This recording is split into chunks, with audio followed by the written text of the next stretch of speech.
নীলিমা কি করছো এখানে? ওকে পড়াচ্ছি। দেখছো তোমার মেয়েকে পুরো রিসোর্ট খুঁজে বেড়াচ্ছে, ও এখানে এসে কি করছে? মামনি চল তাড়াতাড়ি রেডি হয়ে নাও, আমাদের ফিরতে হবে। বাবা আর কয়েকদিন থাকি। কেন? বাবার অনেক কাজ পড়ে আছে না, আমাদের যেতে হবে।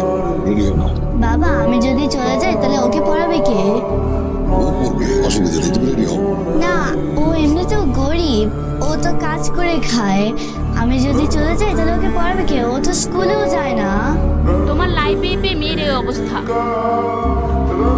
মামনি পড়াশোনা নিয়ে তোমার চিন্তা করতে হবে না, ও পড়াশোনা করবে। না বাবা, আমি এখানে থাকবো, ওকে শিখাবো এগুলি। মামনি তুমি কি চাও ও পড়াশোনা করুক? হ্যাঁ আমি চাই অনেক বড় হোক।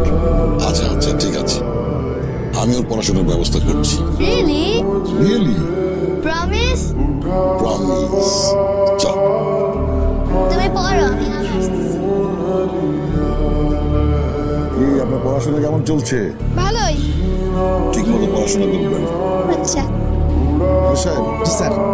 আজ থেকে ওর কাজটা সব ওকে একটা ভালো স্কুলে ভর্তি করে দেবেন। স্যার গরিব মানুষের পোলাপান, কাজ টাজ বন্ধ করলে খাইবো কি কইরা?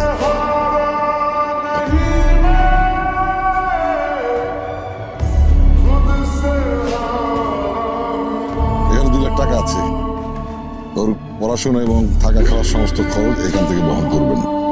আর যদি কিছু লাগে আমাকে জানাবেন, আমি ব্যবস্থা করব। আর প্রতিদিন ওর আপডেট আমাকে জানাবেন। জি স্যার, অবশ্যই জানাবো স্যার। না স্যারের সালাম তো। ঠিক মতো পড়াশোনা করবো বাবা, ঠিক আছে? স্যার জীবনে অনেক রকমের মানুষ দেখছি স্যার, কিন্তু আপনার মতো কোনো মানুষ দেখি নাই। আপনি তো জলজন্ত একটা প্রেসটা স্যার। স্যার এই রিসোর্টে কত মানুষ আসে আর যায় স্যার, সামান্য আমাকে টিপসের টাকাই দেয় না। আর আপনি এরকম একটা গরিব মানুষের সন্তানকে 2 লাখ টাকা দিলেন পড়ালেখা করার জন্য স্যার।